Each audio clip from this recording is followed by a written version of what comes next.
Morning. Welcome again to Lifelong Crossing. I'm so glad you're here. I don't know what everybody else's problem is, but glad that you are here. As you may know, we're in this series called Adulting. Basically, it's about making it through life. Kind of came from the time when our, at the time, high school age son Charles was looking at life ahead and maybe had some anxiety about things and how it was going to be. And so it was a napkin and not a Post-it on the video. But I just found myself scrawling some things on a napkin and saying, look, you just do these very, very simple things and you will have no trouble ever with food, clothing, and shelter. You will arrive, so to speak, very, very safely at death. And look how simple these are. And so we started out, we talked about as simple as it could be, show up to work, right? And we said, don't get addicted to substances. Last week, if you were here or if you weren't, and, however that went for you, we said, don't get pregnant, which didn't exactly mean it meant don't make a baby in a situation that isn't good to raise a baby. If you are in a situation to raise a baby, by the way, big fans. So just to have that said. And for today, don't cross the law. And the rationale here, sort of from the adulting, make it through life perspective, is pretty simple. It goes something like this. What can the law do to you if you do cross the law? Here's the answer. Basically anything. I don't know if you ever watched the YouTube videos that say entitled Karen turns a routine traffic stop into arrest. I guess I must have clicked on one once because I definitely scroll by a whole bunch of them. This was in New Hampshire not too long after we moved there, and I didn't know how the tag renewal went for your vehicles, and so unbeknownst to me, I was for a time driving around with expired tags, and I got pulled over, and this didn't happen. But the officer looked at me and he said, normally we ticket and tow for this. And my face told him that I thought that was maybe a little more than reasonable, but regardless, he didn't do it. But what that meant is I could have, arguably should have been literally left standing on the side of the road. I would have had to pay the ticket. I would have had to pay to get my car out of impound, and then I still would have had to pay for the new tags. If I'd been a little bit mouthy about it, I maybe wouldn't have been left standing on the side of the road. I may have also won myself a night in jail. What can the law do to you? Basically anything. However, if you don't cross the law, what is it likely to do to you? Absolutely nothing. I know there are some horror stories about things that go wrong and really sometimes tragically wrong. My kind of least favorite, however, was several years ago. I remember hearing about there was a dad and a son at a baseball game. I think it was in Detroit, and he wanted to buy his son a lemonade, but he didn't know what hard lemonade was. And so he actually, for a short time, had his son removed from custody because everyone just did their job and reported up the chain, and no one just said, this is stupid, let it go. After we moved here, actually, Laura and I received a personal property tax bill for many thousands of dollars from the state of Missouri for a year that we did not live here. And I guess it's resolved. We haven't heard anything about it for a very long time now. But like things do go wrong and get messed up, absolutely for sure. And let me say that ever since I was a kid, so we're going for maybe longer for some of you, but for me this was kind of like mid-'80s when I started hearing about this in like church circle sort of thing where, you guys, persecution is coming. Probably about a week and a half, and they're going to bring guillotines out to like the playground, probably right by the tornado slide, and if you don't run out to Jesus, you're going to be killed. And things like that are not so cartoonish in some very real parts of the world. If you're following Jesus in Nigeria or North Korea, it's horrible. But in the United States in 2025, churches are actually tax-exempt organizations still. And so, I don't know, like as long as we are considered tax-advantaged by the government, it's going to be difficult for me to say that we're on the brink of real persecution. So I think if we don't cross the law, here's what's likely to happen to you. or us is absolutely nothing. And there's a very directly related and really more interesting than it might at first appear if you start to ask some questions portion of Romans 13 that addresses this really very directly. We're going to go through not all straight through, but the first 7 verses of this. And here's where it starts, is everyone must submit to governing authorities. Now, here's the thing about submitting, is the only time you have to submit is when you don't want to. If you're just going to do what you want to do and the authorities are okay with that, then that's great. Like, that's a wonderful situation. I'm for that, but that's okay. Like, that's not submitting. The only time you have to submit is when what you want and what they want are different, and so then you have to do what they want. And so some of you, I know you see things like this, and you're like, okay, look, I am a normally law-abiding person. I'm not violent. I don't steal from people, but there are some things and some issues where I'm just not going to be able to play ball. Well, those are probably exactly the things that this is talking about. You don't get credit for submitting if you think something is reasonable or beneficial the whole time, all right? And if you want to kick back, it gets really kind of even worse for you because it says, for all authority comes from the evil powers of this world. Well, here it says God. And those in positions have been placed there by, okay, well, the evil powers of this. Well, here it says God. So anyone who rebels against authority is rebelling against what God has instituted. And if you want to make it even worse, and they will be punished. For the authorities do not strike fear in people who are doing right, but in those who are doing wrong. Would you like to live without fear of the authorities? I think the expected answer there is yes. An IRS audit is a headache regardless of your situation. But if you've been lying and cheating, it's a whole nother level of fear. If you get pulled over for speeding, that's a real bummer under any situation. But if you have also an open container or an unregistered handgun in your glove box, now there's a lot more fear. So what do? Well, you just do what's right, and here's what's likely to happen to you, is they'll honor you. The authorities, are God's servants sent for your good. Now, but if you're doing wrong, well, of course you should be afraid, for they have, the power to punish you. They are God's servants, in fact, sent for the very purpose of punishing you. I don't know, maybe.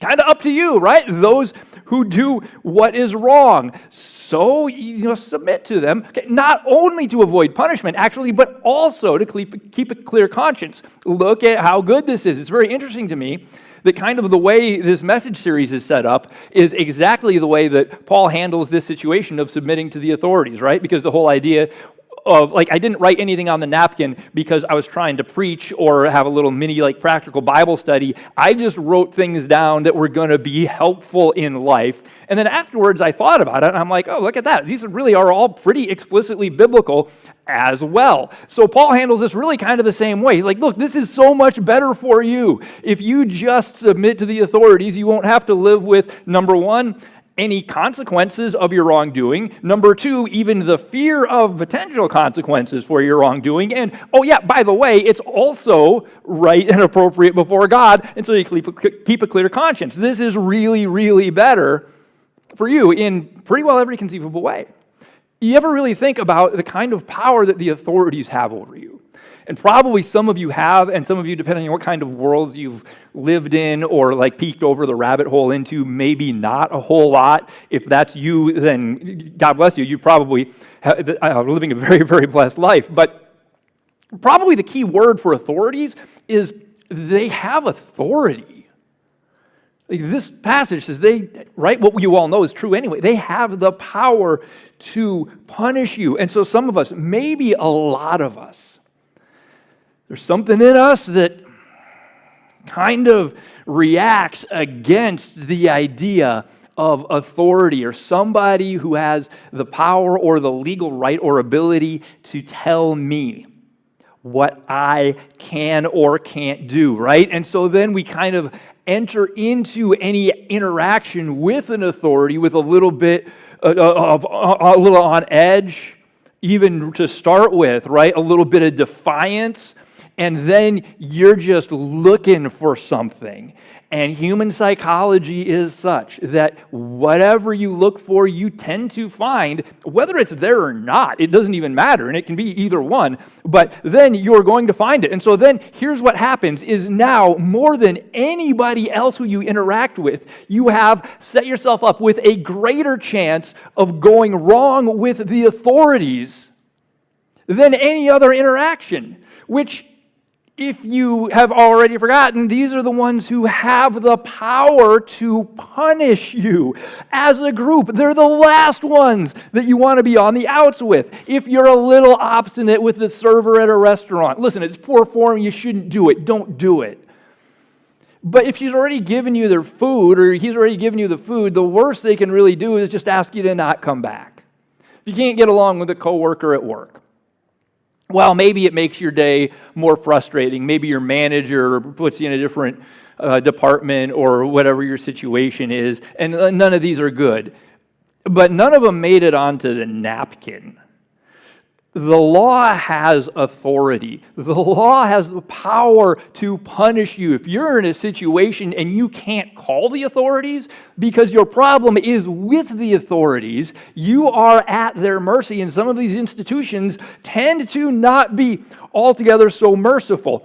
They can take you. They can take you away from your family. They can take your family away from you. They can get to your paycheck before your paycheck gets to you. They can shut down your business. They can freeze your bank account. Whether or not they should, they have the power and the authority to do that. 4 verses before we picked up here, towards the end of Romans 12, there's a fairly regularly talked about verse where he says, as much as depends on you, live at peace with everyone. It's a great idea.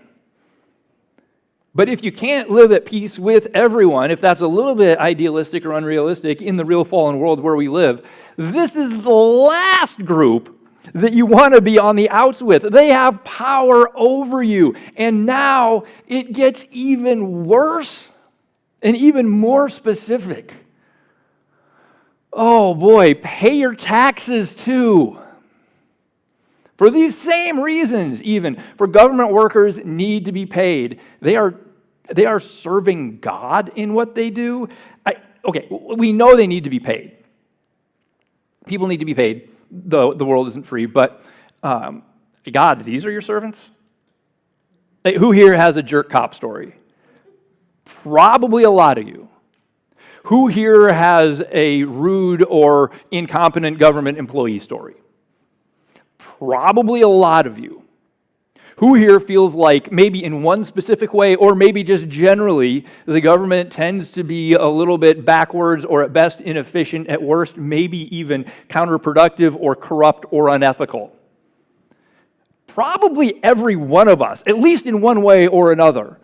And this is really frustrating because the government is supposed to be by us and for us and serving me, and according to this, actually serving God. And so you want to say, well, you know what, I'll start submitting to them when they start submitting to you, God. I'll start paying my taxes appropriately when they start spending my taxes appropriately. I don't know if this specifically interacts with adulting, but if you please understand what I am and I'm not saying, and if you think I'm saying something that's controversial here, then I think I'm not.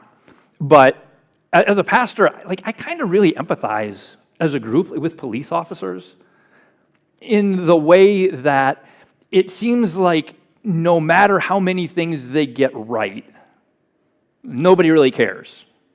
Right? If there's like the one bad day where they get mouthy with somebody, the 99.5% of the time where they do everything exactly right and by the book is completely ignored, and we just focus on the thing that shouldn't happen. And probably it shouldn't, but although AI is, I think, working on getting us something between kind of like RoboCop and Terminator, I hope closer to RoboCop, for the moment, human beings are all we have. And so as a pastor, or sometimes as pastors, like if we're a group, which that carries with it all sorts of whatever, but I don't know that I get this from any of you specifically, but sometimes kind of feel like, man, it doesn't matter like how many things we do right or get right, or how many times we say the right thing when you want to say something else. Like whenever it turns out that we're actually human beings, people are shocked and appalled, like, okay, I know, but a pastor. It's like, well, if you want to have pastors, we're going to be human beings. It's really the only option. If you want to have police officers, they're going to be human beings. It's really kind of the only option. And so as much as it's easy to focus on, okay, right, and that's the things that you hear about or the things that stick with you. You forgot about the 12 times that you had good interactions and you're super upset about the one time you had a bad interaction. I know, this is how our minds work. But what if we tried? What if we just tried to do what Scripture here is telling us to do, and to see the authorities as God's servants and your servants? There's a police officer. Good. Man, if they weren't there, there would be so many more people being crazy and cutting me off and getting into accidents. That might not be how some of us naturally or automatically think. I know. Some of us, maybe a lot of us, maybe naturally or automatically think that they're the ones looking for something. Maybe sometimes you're even right. I don't know, it doesn't even matter. Maybe you see them and you're like, okay, they're just looking for an excuse to ruin my day, try to catch me speeding, try to catch me riding dirty, whatever it is. I know my MySpace page is totally pimped out, got people begging for my top 8 spaces. I know Pie to 1,000 Places ain't got a grill, but I still got braces. I really told myself I wasn't going to do that.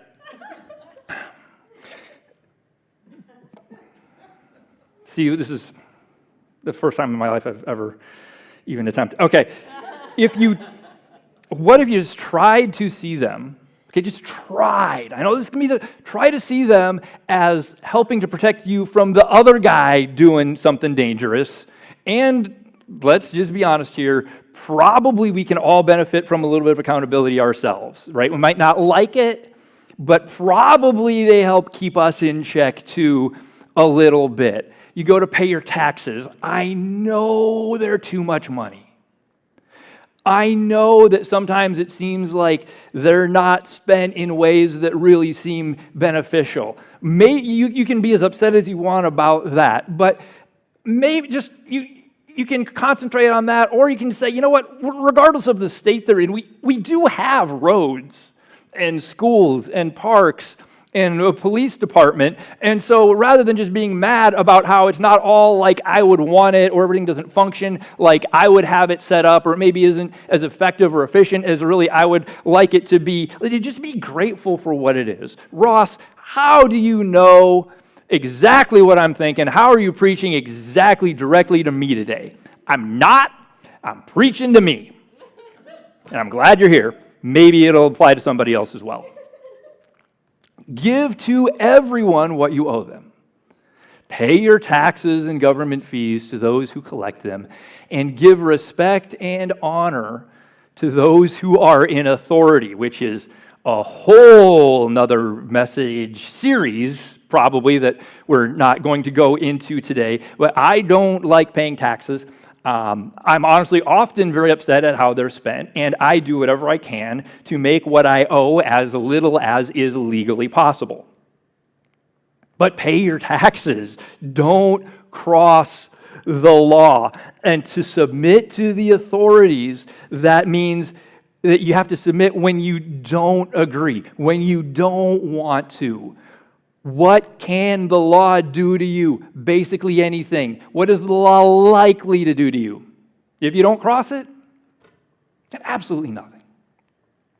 And one of the larger picture themes of this series is that really any one of these things that we talk about, like if you mess up any one, it'll be more difficult for you, but you'll still probably be okay. 2 or more, and then sometimes things can compound and really be in trouble. But part of the trouble and part of the difficulty is that there's a lot of times where 2 or more of these can go together. When you sort of get in trouble in one, it can bleed over and be trouble in another. And now all of a sudden you can have real problems. And the law can easily be a compounding factor where going wrong in one all of a sudden means now you're wrong in more than one. Show up to work. Simple. But if you can't show up to work because you spent the night in jail, now you have two problems. If your problem with the law was a felony, now the options for the work that they will want you to show up for are going to be very severely restricted. If you're an addicted smoker, that's going to work against you. But it's not a legal issue. If you have a situation with illegal drugs or prescription drugs in an illegal fashion, now you have a substance issue and a legal issue. If you get hit for a DUI or whatever they call them here in Missouri, that's a compound problem. There are not a lot of things in life that are really impossible to come back from. Most people manage to get through life. Nobody gets everything right all the time. You have some cushion. There's a little bit of margin built into life, at least in our society, for you. Everybody gets stuck in the mud from time to time. But they're stuck in the mud and then they're stuck.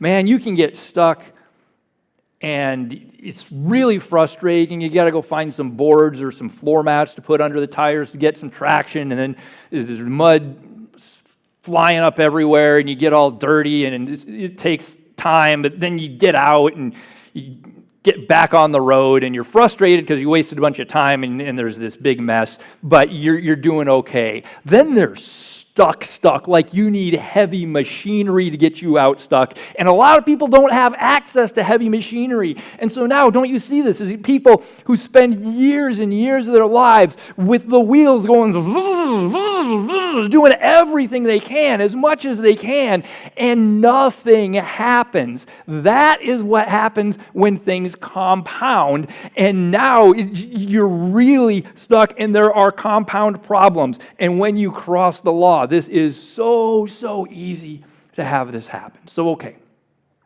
Simple enough, we all understand. We're supposed to obey the law, and I guess things go better, but nobody likes submission. And I know what happens probably to most of your minds when you hear something you don't like is the same thing that happens to mine, is like you can't exactly disagree, so your brain sort of starts to find the workaround. Where's the loophole? Where's the thing where it doesn't really apply to me or this situation? And here's what, the kind of thing that I see or hear with things like this is like, okay, yes, whether I like it or not, the authorities are God's servants, and so we will submit to the governing authorities that are serving God. But ours are evil. These are not God's servants.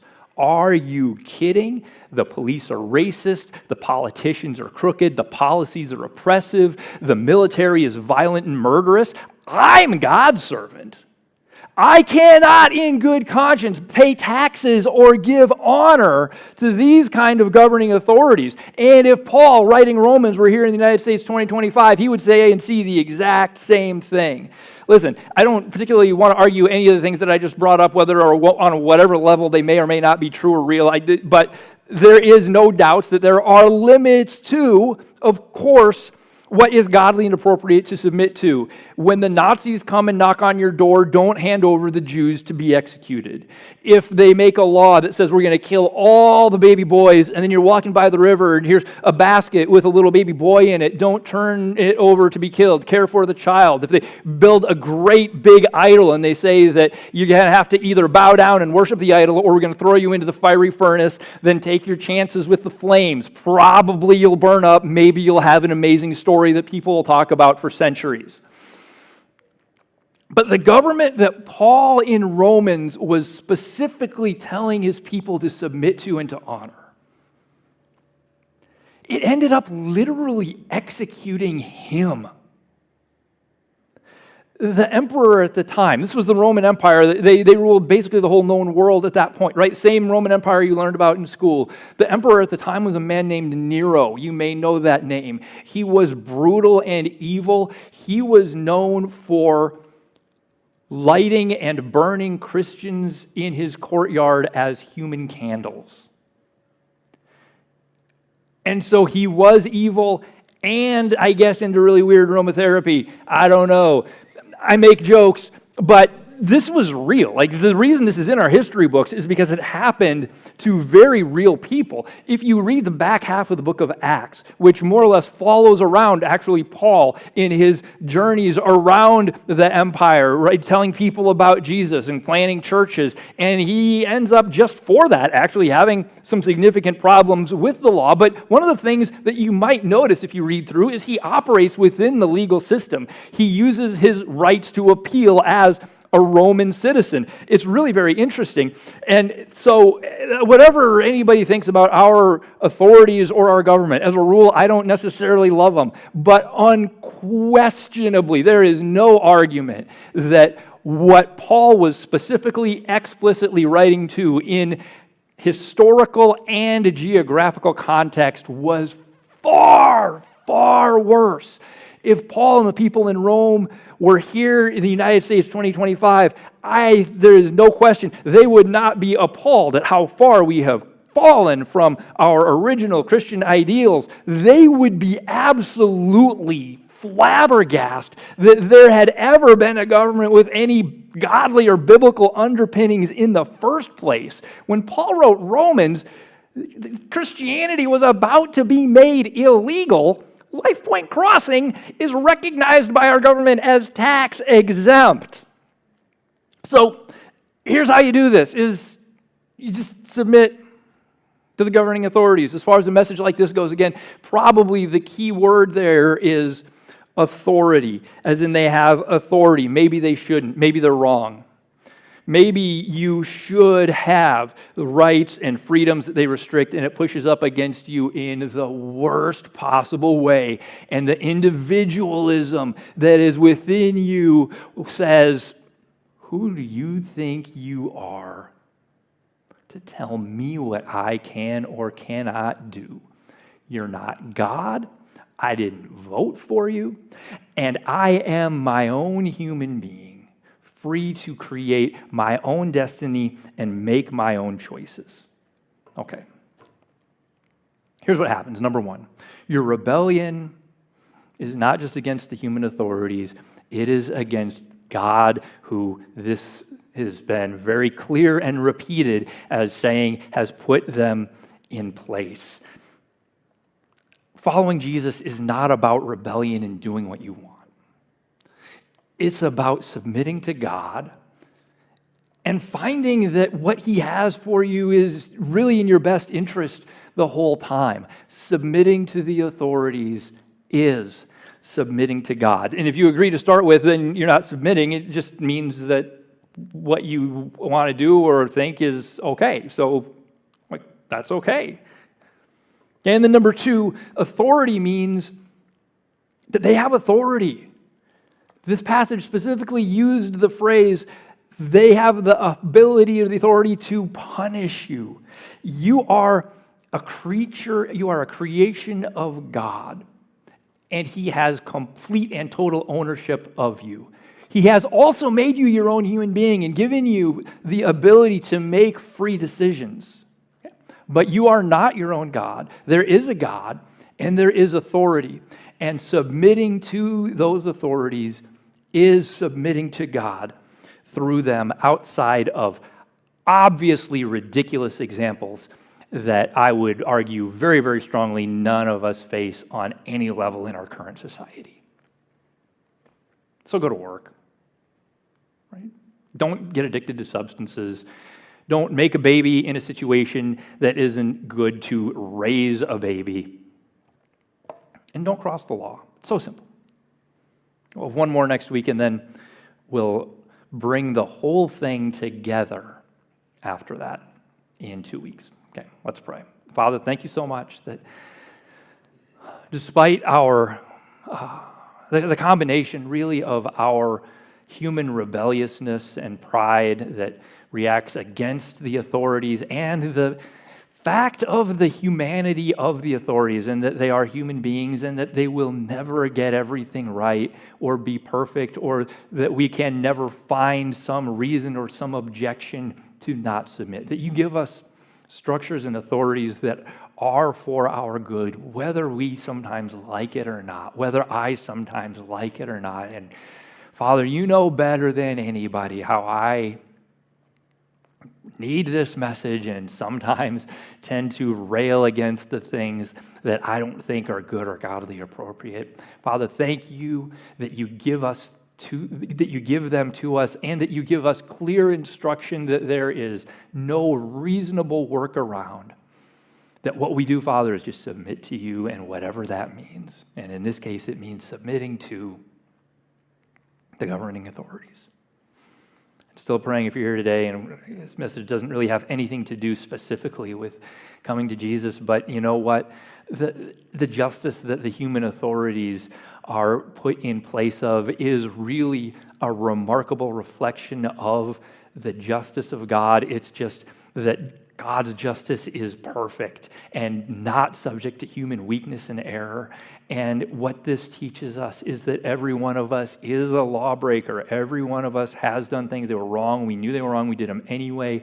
And we don't get credit for going the speed limit all of the times that we went the speed limit. If we're going 70 in a 55, that's a violation. And there is no way that we as human beings could satisfy justice when it's the God who created us, whom we've wronged. But that's why that's why this is called good news, is that he came, lived, died, and resurrected in our place. That was him absorbing justice on our behalf so that we can take his righteousness. He takes our sinfulness, and we are forgiven and adopted children in the family of God. If that's you, just right where you sit, you can say out loud or in your heart, or if you're watching online, say, God, I believe that Jesus Christ came and died and resurrected so that I could be forgiven and be adopted as a child in your family.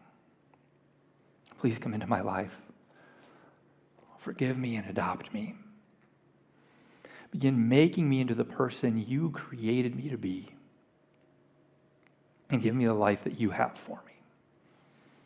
It's not the words or the prayer that saves you, it's that you put your faith in Jesus. God's grace comes to you through that, and you are a brand new spiritual creation in him. Will you please let somebody know? You're not created to live this life by yourself. You can go out to the point and let the person there know, and they'll take your information. We'll follow up. If you're here with a friend or someone who brought you, talk to them, and we will get you in community and taking steps toward that life that God has for you. For the rest of us, maybe for some of us here, this is super easy. I don't know, you're rule followers and you just do that.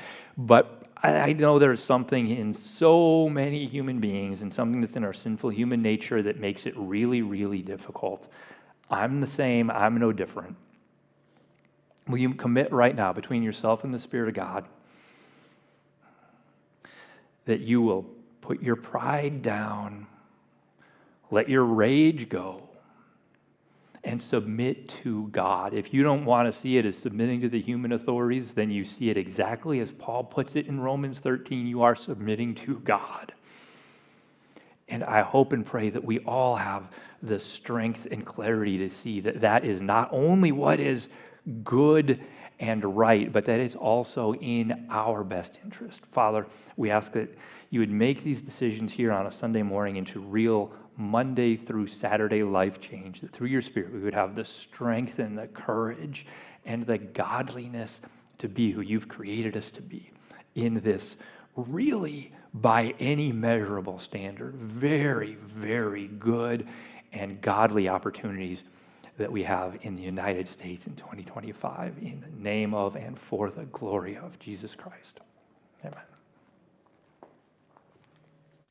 Hey, LifePoint, I'm Melissa.